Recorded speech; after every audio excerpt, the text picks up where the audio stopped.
అధ్యక్ష నేను అనుకున్నాను మరి గవర్నర్ గారి ప్రసంగం ఈ 28 మాసాల ప్రభుత్వ వైఫల్యాలు సాకల్యాలు అన్నిటిని కూడా మరి యథార్థంగా సమీక్ష చేస్తారేమో, ఏమైనా చెప్తారేమో, ఏమైనా చిన్న చిన్న పొరపాట్లు ఎందుకంటే ప్రభుత్వం వచ్చినాక జరుగుతాయి, సర్దుకుంటారేమో, ఆత్మవిమర్శ చేసుకుంటారేమో, ఫలానా పొరపాటు జరిగింది కాదు భవిష్యత్తులో సవరించుకుంటామని చెప్తారేమో అనుకున్నాం అధ్యక్ష. అందులో ఏమీ లేదు.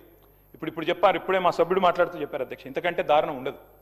10 ఏళ్లలో మీరు ఒక్క రేషన్ కార్డు ఇవ్వలేదని చెప్తారు అధ్యక్ష వీళ్ళు.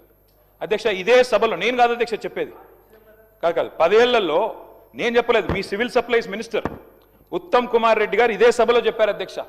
6.5 లక్షల కార్డులు 2014 నుంచి 2023 వరకు ఇచ్చినాము అనే మాట నేను చెప్పలేదు, మీ ఉత్తమ్ కుమార్ రెడ్డి గారు చెప్పారు.